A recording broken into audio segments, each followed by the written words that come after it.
The Sopwith Pup, a World War I fighter, was a marvel of its time, renowned for its exceptional agility and ease of control. Conceived by the innovative minds at Sopwith Aviation Company and brought to life by designer Herbert Smith in 1916, the Pup was a single-seat biplane that combined a light wooden frame with the power of a rotary engine. It distinguished itself with superior maneuverability and a pioneering synchronization gear for its machine gun, allowing pilots to safely fire through the propeller. Though eventually outclassed by newer aircraft, the Pup's influence on aerial combat and aircraft design was profound, setting a standard for the fighter planes that followed and leaving a legacy celebrated by aviation enthusiasts today. Let's take a closer look at this remarkable, plucky little fighter. The development and design of the Sopwith Pup, officially designated as the Sopwith Scout, are reflective of the rapid technological advancements in aviation during World War I. This aircraft was developed by the Sopwith Aviation Company, which was already renowned for its innovative designs.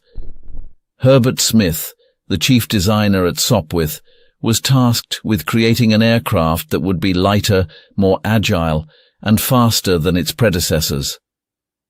The design philosophy for the Pup was centered on creating a fighter that could excel in rate of climb and maneuverability, attributes critical for dogfighting in the skies over the Western Front. In terms of its physical design, the Sopwith Pup was a single-engine, single-seat biplane with a fabric-covered wooden frame. It featured ailerons on both the upper and lower wings, which contributed to its responsive handling. The upper wing was slightly larger than the lower, a design choice that improved stability and control. The aircraft was powered by a rotary engine, which at the time was at the forefront of aviation technology. The Lerone 9C, a 9-cylinder air-cooled rotary engine capable of producing up to 80 horsepower, was commonly fitted to the Pup. This engine was known for its relatively lightweight and high power output for the period. A significant innovation incorporated into the Pup was the synchronization gear, which allowed the pilot to fire a machine gun through the arc of the propeller without striking the blades. This advancement gave the Pup a considerable advantage over aircraft that were still employing earlier techniques, such as deflector plates or requiring pilots to avoid the propeller manually.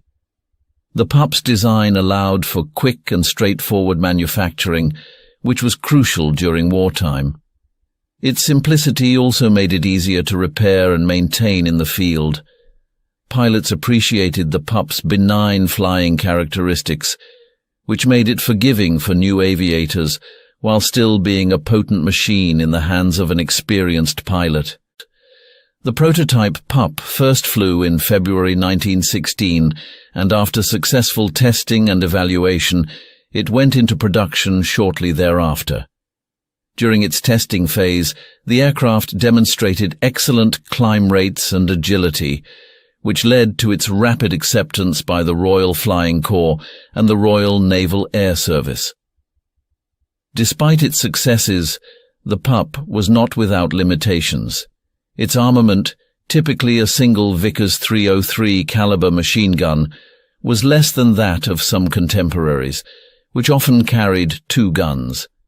Additionally, as the war progressed and the race for a comparative advantage heated, the Pup's relatively modest speed became a liability against newer, faster German fighters.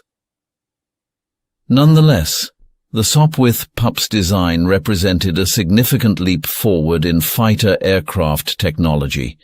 Its influence extended beyond its operational life, as it set a precedent in aircraft engineering that informed the development of subsequent fighter designs for many years to come.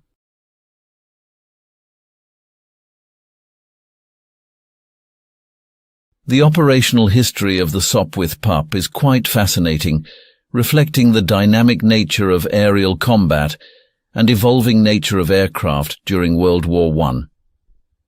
The Pup's first recorded dogfight victory occurred in October 1916, the very day of its deployment, and by November it was a mainstay in the air war over the Western Front, where it served with both the Royal Flying Corps and the Royal Naval Air Service. The Pup quickly gained a reputation for its excellent flying characteristics. Pilots loved it because it was reliable and could outmaneuver most German fighters of the era with its dual ailerons. It was so well liked that it was said that the Pup could turn inside a house. Not quite, but its 10-second turn would not be bettered until the introduction of the Fokker DR-1 triplane, famed for being flown by the Red Baron, in late 1917. In combat, the Pup performed admirably. Its operational ceiling was higher than many of its adversaries, which allowed British pilots to engage the enemy from advantageous positions. Soaring at 17,500 feet, a remarkable height for its time. For instance, its early war adversary, the Fokker Eindecker, was stuck at 11,000 feet, quite literally making it a sitting duck when the Pup strafed it from above. Despite its combat prowess, the Pup wasn't heavily armed. It typically carried only a single 303 Vickers machine gun, which was less than other fighters that were beginning to appear at the time. However, its agility often allowed Pup pilots to get the upper hand in dogfights and get a longer bead on its targets. While the precise number of enemy aircraft downed by Sopwith Pups during World War I is not easily quantified due to poor record-keeping, the No. 8 Squadron Royal Naval Air Service claimed 20 enemy aircraft destroyed over the Somme battlefield by the end of 1916, just 3 months after it started using the Pup. The Pup also had a notable role in pioneering aircraft carrier operations. It was one of the first aircraft to land on a moving ship in 1917. Squadron Commander Edwin Dunning successfully landed a Pup on the deck of HMS Furious. This was a huge step forward in naval aviation, hinting at the future importance of carrier-based aircraft. I cover this in a separate video dedicated to the Furious. As the war progressed, the Pup began to meet more formidable German aircraft like the Albatros D3 and the Fokker DR-3. These newer fighters were faster and better armed, and by mid-1917, the Pup was increasingly outmatched and began to be replaced by newer designs like the Sopwith Camel. However, the Pup didn't disappear with the advent of these new planes. It was shifted to secondary roles, such as training, home defense against airships, and ground attack. It served in these capacities for the remainder of the war, and its service in various theaters demonstrated the versatility and robustness of the design. After the war, surplus Pups were sold to civilian operators, and some continued flying into the 1920s.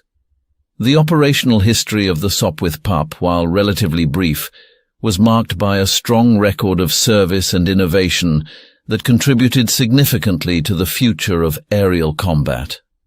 The Pup is remembered for its role in shaping air warfare and remains a beloved aircraft among aviation historians and enthusiasts.